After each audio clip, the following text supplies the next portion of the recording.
नमस्कार मंडळी. तर आजचा व्हिडिओ खास माझ्या सगळ्या चाहत्यांसाठी, कारण मला भरपूर सारे मेसेज आले. आता मराठी बिग बॉस आलेलं आहे की दीदी तू मराठी बिग बॉसमध्ये अप्लाय का नाही केलं.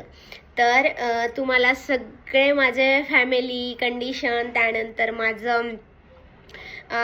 माझे हेल्थ इश्यूज, माझं मायग्रेनमधून मी आत्ता कुठे नीट झालेली आहे आणि विहान लहान आहे. सो मी त्याचा विचार करून थोडी ह्या वर्षी बॅक झाली. पण हो, पुढच्या वर्षी नक्कीच माझे प्रयत्न राहतील आणि तुमच्या आशीर्वादाने पुढच्या वर्षी नक्कीच मी काही ना काही करणार आहे आणि मराठी बिग बॉसमध्ये जाणार आहे.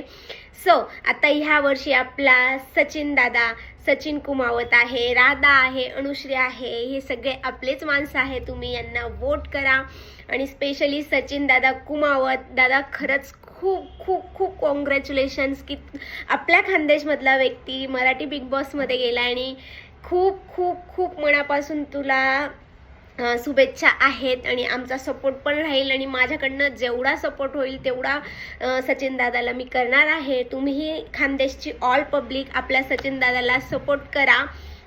वोटिंगची गरज लागली तर नक्कीच द्या.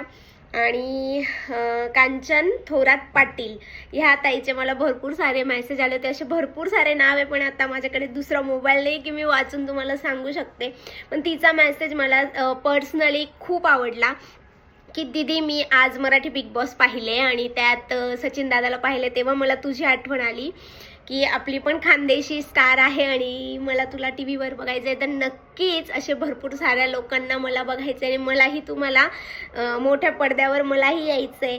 सो ह्या वर्षी नाही पण पुढच्या वर्षी नक्कीच मी मराठी बिग बॉसमध्ये अप्लाय करणार आहे. असा सपोर्ट राहू द्या आणि खरंच थँक्यू, धन्यवाद.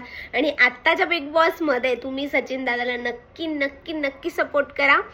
थँक्यू आणि असंच प्रेम माझ्यावर पण राहू द्या. बाय.